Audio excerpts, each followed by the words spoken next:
bukan bid'ah dalalah. Kalau ada yang mengatakan itu bid'ah dalalah, itu sangat keliru, karena Islam yang kita dapatkan hari ini 90% bid'ah. Mari kita coba. Siapa yang mengatakan bahwa salatnya persis salatnya Rasulullah? Salat di dunia hari ini ada bermacam-macam, dan tidak ada yang bisa klaim dirinya bahwa salatnya persis salatnya Rasulullah. Sementara Rasul mengatakan, "Shallu kama ra'aitumuni usolli." Salatlah kalian sebagaimana kalian melihat aku salat. Di antara kita ada yang pernah ketemu Rasulullah? Tidak ada. Terus ada yang mengatakan, "Oh, saya baca di hadis." Para perawi hadis itu jumpa Rasulullah apa tidak? Tidak. Dia dengar dari mana? Dari orang ke orang, dari mulut ke mulut. An abi, an ini, an ini, an ini, an qala Rasulullah SAW. Rentang waktunya 1 abad 10 tahun, 110 tahun. An dari ini, mendengar begini. Selisihnya setelah wafatnya Rasulullah 110 tahun. Hadis dicatat di tahun kedua Hijriah, di tahun ke-120 Hijriah, Rasulullah wafat tahun ke-110, tahun ke-10 Hijriah, 120 kurang 10, pas di tahun ke-110 Hijriah baru ada penulisan hadis. Ada yang mau klaim bahwa dia punya salat persis Rasulullah? Para ulama berselisih pendapat. Muncullah berbagai mazhab yang sangat beragam. Puluhan mazhab yang lahir di zaman dinasti Bani Abbasiyah. Lalu kemudian mazhab-mazhab itu di bumi hanguskan, ya dibolehkan hanya 4 mazhab yang boleh berkembang. Lalu kemudian mazhab itu hendak di bumi hanguskan oleh revolusi Bani Saud di Saudi Arabia dengan mengalahkan Habaib Bani Rashidun, lalu disingkirkan ke Yordania. Makanya bangsa Arab Saudi, pemerintahan Bani Saud di Saudi hari ini sangat menentang budaya-budaya kumpul-kumpul berzikir, kumpul-kumpul baca salawat. Kenapa? Karena itu budaya musuhnya Bani Saud yang dikembangkan oleh Bani Rashidun. Jadi Bani Rashidun itu adalah habaib yang menentang berdirinya pemerintahan Bani Saud.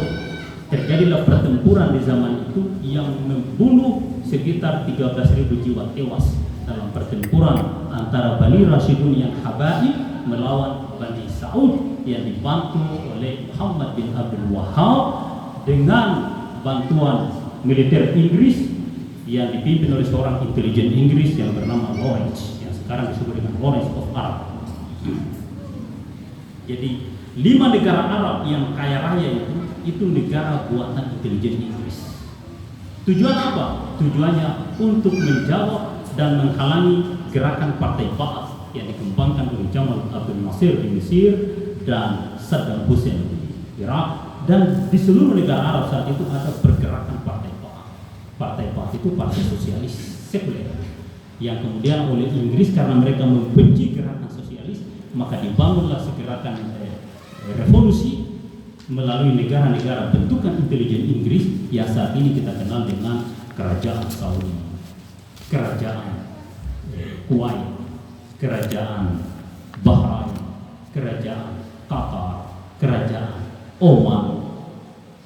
Negara-negara Arab yang milioner hari ini itu buatan Inggris, buatan intelijen Inggris dan sekutu.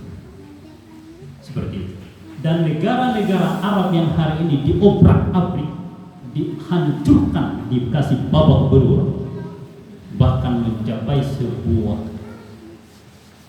masa atau sebuah peristiwa yang lebih rendah dari dewa sekaligus. Mereka diperlakukan seperti itu, seperti Libya, Suriah, Irak, Afghanistan, Yaman. Itu adalah negara-negara yang tidak mau patuh kepada kehendak negara-negara kapitalis internasional dipimpin oleh Amerika.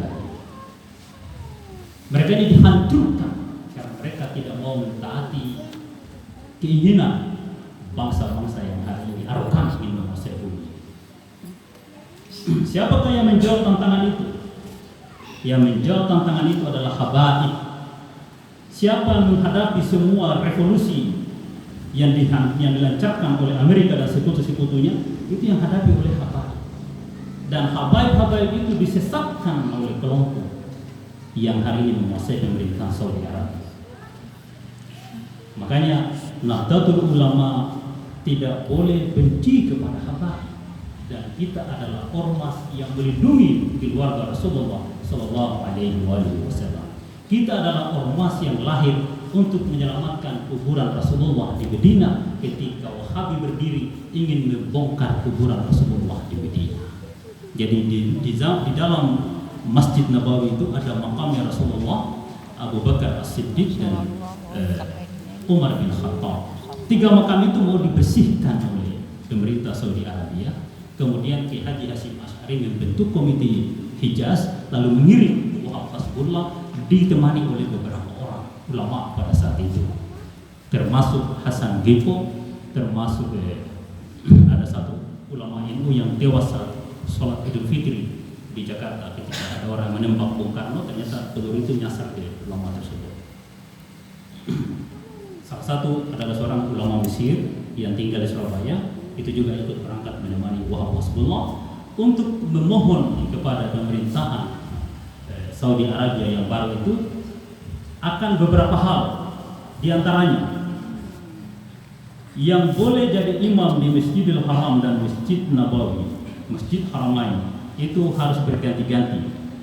Minggu ini mazhab Hanafi, minggu depannya mazhab Maliki, minggu berikutnya mazhab Syafi'i, minggu berikutnya mazhab Ahmad bin Hanbal. Bergantian, tidak boleh didominasi oleh satu mazhab. Usulan itu ditolak oleh kerajaan Saudi pada saat itu. Usulan kedua, bahwa masyarakat Arab yang ingin mengikuti mazhab manapun dibebaskan, itu juga ditolak. Usulan ketiga, kuburan Rasulullah yang ada di Madinah, di Masjid Nabawi, itu harus diamankan, termasuk seluruh situs-situs sejarah peninggalan keluarga Rasulullah SAW. Yang diterima hanya satu, yaitu makam Rasulullah yang ada dalam Masjid Nabawi itu tidak dibongkar, yang lainnya habis, termasuk rumah tempat lahirnya Rasulullah hari ini menjadi MCK umum. Jadi rumah tempat lahirnya Rasulullah itu hari ini menjadi WC umum. Itulah perlakuan pemerintah Saudi Arabia kepada baginda Rasulullah SAW. NU hadir untuk menjawab tantangan itu, yang hari ini antek-antek Saudi itu sudah menyebar di seluruh dunia, termasuk di Indonesia. Tiap provinsi di Indonesia, bahkan mungkin tiap kabupaten, ada antek-antek pemerintah Saudi Arabia yang hari ini bercokol ingin merubah sistem ajaran Islam yang dulunya menghormati keluarga Rasulullah SAW, itu di bumi hanguskan, dihilangkan dengan alasan itu bid'ah dan khurafat. Jadi NU hadir untuk menjawab itu. Makanya NU harus senantiasa merawat tradisi-tradisi Nusantara, di mana setiap hari duka kita kumpul di sana, kita tahlilan. Mengapa kita harus tahlil? Karena afdal zikri fa'lam annahu qawlu la ilaha illallah. Zikir yang paling besar adalah ucapan la ilaha illallah. Ini tradisi leluhur bangsa Indonesia. Ini tradisi bangsa kita. Bahkan mungkin jauh sebelum Islam hadir di Nusantara, bangsa kita sudah mengenal Tuhan. Dan banyak jejak-jejak sejarah bangsa ini telah beribadah kepada Allah, bahkan sudah melaksanakan sholat sebelum para penyiar Islam masuk ke Nusantara. Kalau kita membaca buku Sufindeso versus Wahabi Kota, tulisan Agus Sunyoto, salah seorang ulama besar NU, di sana dikatakan bahwa di tanah Jawa, jauh sebelum Islam hadir, itu ada sebuah pemahaman yang memiliki tata cara peribadatan yang persis tata cara sholat. Persis tata cara sholat. Mengapa demikian? Karena ternyata menurut salah seorang peneliti dari Betawi, Ridwan Saidi, dia melakukan penelitian di negara-negara Eropa, di British Library, di perpustakaan Eropa. Beliau menemukan ada catatan-catatan dari para orientalis dunia pada zaman itu yang mengatakan bahwa bangsa Arab, bangsa Mesir telah masuk di Indonesia 4 abad sebelum Masehi. 4 abad sebelum Masehi. Masih zaman Nabi Musa, ajaran kalimat haqqin annahu la ilaha illallah Muhammad la ilaha illallah qad dakhala fi hadhihi al-qadah. Kalimat thayyibah annahu la ilaha illallah wa Musa Rasulullah wa Isa Rasulullah wa Muhammadun Rasulullah telah masuk di tanah Indonesia ini 4 abad sebelum zaman Nabi Isa. Itu catatan yang ditemukan oleh salah seorang budayawan Betawi dan seorang peneliti yang bernama Ridwan Saidi. Ini luar biasa negeri ini. Jadi kalau bangsa ini punya budaya tahlil, budaya maulid, budaya hari duka sampai hari tujuh, itu budaya yang dibawa oleh murid-murid para nabi dari jauh sebelum zaman Rasulullah Sallallahu Alaihi Wasallam. Karena bangsa ini bangsa yang berketuhanan yang Maha Esa. Kalimat ketuhanan yang Maha Esa di Pancasila, sila pertama itu diambil dari warisan leluhur bangsa. Itu kata-kata bukan, itu diambil dari warisan nilai-nilai luhur bangsa Indonesia. Makanya itu harus dipertahankan sampai titik darah penghabisan. Tidak boleh diganti oleh siapapun, karena di sana juga ada kalimat kemanusiaan yang adil dan beradab. Islam membawa misi keadilan. Apapun bentuk negaranya, siapapun pemerintahnya, yang penting membawa nilai-nilai keadilan, itu harus dikawal. Karena di dalam setiap khutbah Jumat ada kalimat yang mengatakan bahwa innallaha ya'murukum bil adli wal ihsan.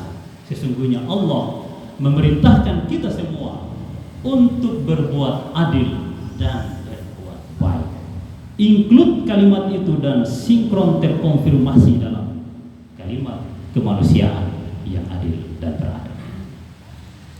Untuk itulah NU hadir dan harus merawat jaga, merawat NKRI, merawat Pancasila, dan merawat simbol-simbol negara ini, karena negara ini membawa misi keadilan. Adapun ada yang mengatakan bahwa keadilan itu hanya bisa diwujudkan dengan khilafah, maka khilafah itu perlu dikritisi lebih lanjut, perlu studi lebih lanjut yang terbuka tentang khilafah, sejarah khilafah itu. Apakah khilafah itu adalah sejarah Islam ataukah arogansi sekelompok orang untuk meraih kekuasaan? Karena dengan khilafah itu, dengan tujuan berdirinya khilafah, telah membunuh jutaan umat manusia, terutama umat Islam. Cuma hal ini kalau kita bongkar, kalau kita ceritakan, itu sama halnya kita membongkar aib kita sendiri.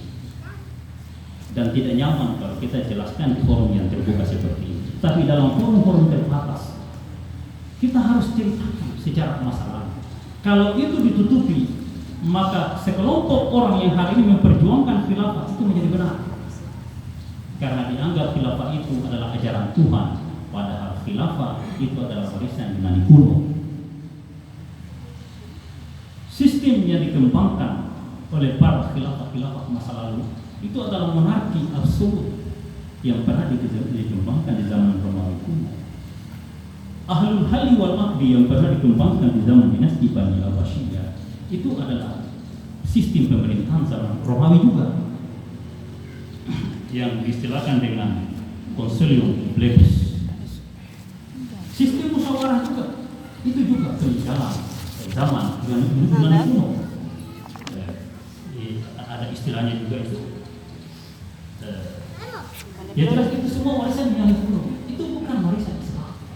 Islam itu adalah sebuah ajaran yang membawa misi keadilan. Apapun sistemnya, kita bisa mengadopsi sistem Romawi, kita bisa mengadopsi sistem Barat, kita bisa mengadopsi sistem modern hari ini, dan dengan adanya akal berkembang sistem itu, berkembang.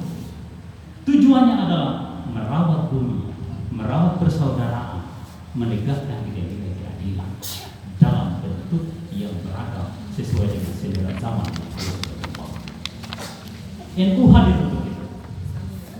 Hadirin jamaah Allah yang saya muliakan, kajian kita batasi dulu karena masih banyak sesi acara yang harus kita jalani. Nanti diskusi kita lanjutkan di tempat mana saja. Mungkin mohon maaf atas segala kekurangan.